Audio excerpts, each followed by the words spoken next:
Hey YouTube, we're back today in Kingsbury, Texas at the site where I'm building my cob house. It's Thanksgiving Day, so happy Thanksgiving. And the last time I made a video was in May, and there wasn't a lot done with the cob house.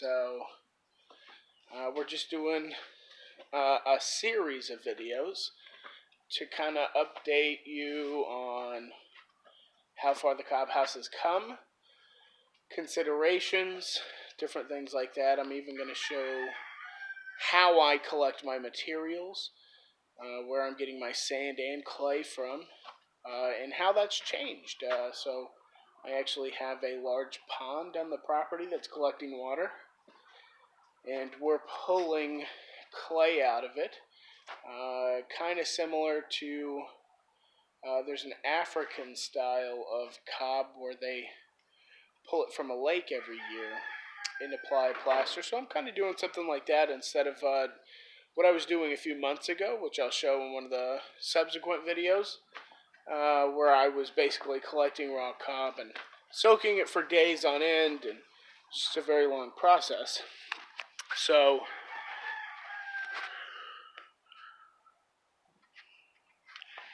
there's one of our new additions. It's coming along pretty nice. So as you can see, our cob wall is about 3 feet on top of our rock foundation. We put that in I think back in February, and this is going to be the bathroom window. We actually have a little built-in cob ledge here. And I don't know exactly what I'm going to do for it yet. If you're unfamiliar with cob, the holes that you're seeing are a future contact point for our mortar mix.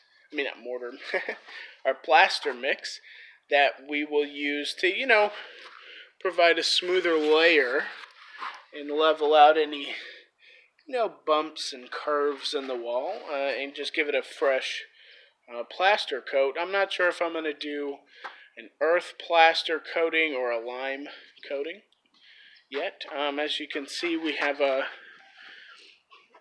pretty good work on our door. I haven't chosen a header to go over the door yet. I think I'm going to use logs off of the property. But we do have our doors in. Well, 2 out of the 3. I did go with a cement footer, just to bridge the gap between these two 3,000-pound limestone blocks. I didn't want the cob on the ground, or I didn't really want to do a sand lime mortar because it would have potentially washed away if there was too much water. We're starting to do built-ins. As you can see there, we're doing the shelving. We have quite a few of our windows in. We are missing a huge hole over there by the mortar mixer. And that is actually our cob making station. I'll go over that later in another video. And this is the window that's going in there. I've done quite a bit of unique framing to make things like our mostly round window out of 2 half rounds. Windows and doors, that's what we've been working on lately. And as you can see, we're still going. As you can see, at parts on the cob wall, this is about shoulder height. It won't be the same as when the house is fully finished, because this base flooring, as you can see on the wall, the flooring might come up as far as this high to allow the sewer line to go out to the septic, and electrical lines to come in, and we'll cover it up and just provide a continuous flat surface, and we'll still put another hard pack surface in there. Let's go out front here. so we can see the main entrance here of the house. We have been working with another person, so I actually have one of my friends that's a pretty continuous builder on the property. He might show up in one of my future videos. So that's the approach to the house.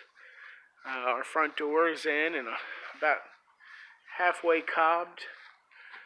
We use kind of a pattern of nails to go up and down the wall, sometimes screws, to make sure that we're just providing a good contact point for our cob.